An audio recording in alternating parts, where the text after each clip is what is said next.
And then it takes us back to the start there, to where we began, and we can then present something else or have a look at the graphs and reports. And again, this would all be saved, so you can actually have a way of saving all of this information to use at another time. That's right, yeah. So because we selected record assessment when we went into this activity, it's now saved every response that the handset has just given me, and it's put it away in the database, and I can now go in and have a look at that as a report or a chart, and I can export all that information in whichever way I choose. It's up to me. There's lots of different ways that I can do that. So now, John, we've got all of our results. What can we do with those? We can display those in all sorts of different ways, and we're going to go down to another option here. We were in Resources tab, and we're now going to go down to Charts. So we're going to go to Charts first. Now obviously we've got to tell it what information we want it to chart for us, so we're going to select Bar Chart from the top, and we're going to have the class displayed. So we're going to choose the class that we've just presented to. We're going to choose the teacher, and we're going to choose the activity there, and then I click the button Show Chart. It's that simple. It is, yes. Just make the choices, and there we are. There's our chart. So we can see we actually were using 8 handsets in this instance, but obviously if we had a class of 32, we'd just have 32 different charts there. So again, you've got the students all highlighted. Yeah. Do you have to have that? Does it come as one frame, or can you sort of use it in a different way? No, we've got an option here to hide that legend. So again, if I want everybody to be anonymous, because you can see it's just a number on there at the moment, then we can just have an overall look at the class, and we can see what the spread of marks is. If I want to know what each individual person scored using the chart, then I can bring on the legend, and we can see that information. It's just color coded on the right hand side. And if I wanted to at this point as well, I could go up to the option at the top, and I could hit the print option, and we could print that out just as it is there. So I've always got that option to print whenever I want to. Now that was using the bar chart, as you can see. If I go back now and choose a pie chart, we're going to use the same information but just show a different chart. So there's the same information displayed in a different way, and again we've got the hide legend, so if we wanted to we can hide that, just have the pie chart in the middle and then display it again like so. And again we can go up to print and print that out if that's what we want to do. And do these come with the Comm package? Yes, this is all part of the Comm software. It's all integrated in, so we don't have to load or add anything else in, it's all part of it.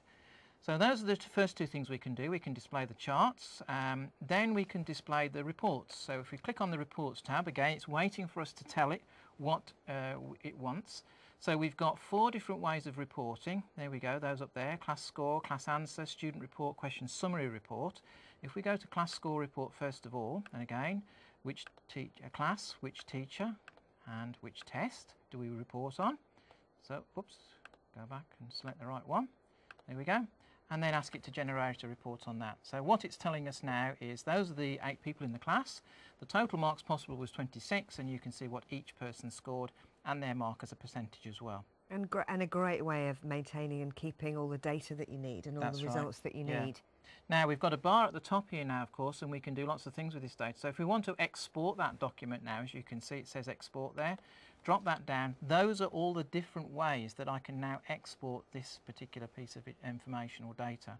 And one of the ways we can do it is through HTML on there. So if I click the HTML button and just click on OK there, it now asks me to save that in HTML format. So I can save that in whichever way I want to, or directly import it into something else. So for instance, if I've got a virtual learning environment in my school and I'm wanting to take this data and just post it straight up on that virtual learning environment, it'll export this in the right format for me to be able to do that.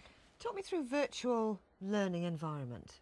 That is like a tool which a school has where it's a collection of resources, digital resources that students can access.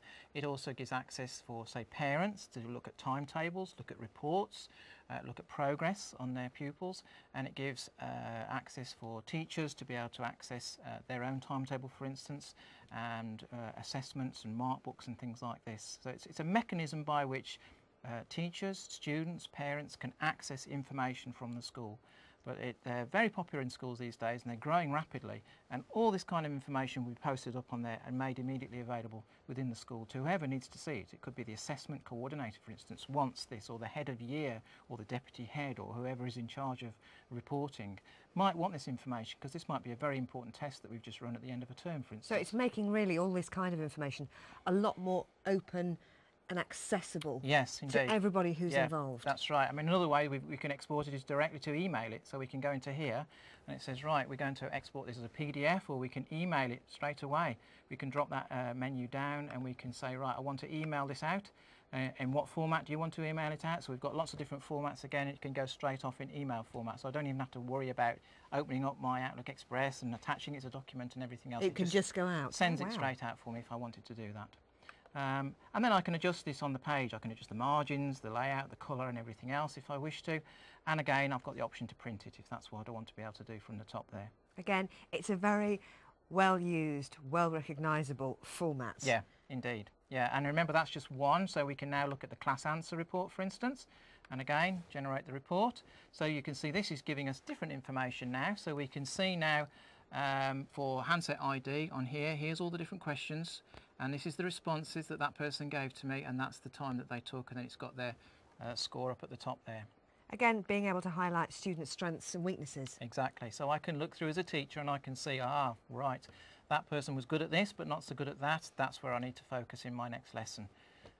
So again, useful for me to analyse that and see where the strengths and weaknesses were. Then I can look at student report. So I can look at a student here, generate the report on that. Need to select, there we go. So what I'm seeing now is all the quizzes or all the activities that have been run, and it's showing me, you can see the date that I ran the activity and what the activity was called and what the total marks were and the scores and everything else and percentages. And if I'd set up the grade scales, it would be giving me a grade scale in that column as well. So I've got an overall picture, maybe this is done over a half term, of all the activities that I've done over the half term with this particular person and what their scores were. Hopefully, of course, I might be seeing an improvement here as I went through and using this during the lessons. And then if I go to question summary report, and again generate the report on that, so we can see here question 1, that was the question that I asked, so all the text is displayed there, and it's telling me what percentage of people said true, what percentage of people said false, and it gives me a total there as well. So again, it's giving me feedback as a teacher. I was going to say, because all the years that you were a teacher, I suppose sometimes it's good to see how your questions and how you're actually preparing your work is being received by the students and the pupils, and this gives you a way of seeing how you're doing. Yes, exactly. It's, you know, self-assessment is very important. Obviously, you should be looking and trying to improve what we're doing and evaluating what we're doing all the time. I mean, I can remember on a weekly basis doing my mental maths tests with my children with a pencil and paper. I wouldn't be doing it now though, I'd be using these of course. A lot easier and quicker for me to do it that way, and I'd be recording all the data, and I could, you know, do a much more detailed analysis on it than I could in those days. So those are all our different reports and the different ways that we can export those and print them off and do whatever we want with them.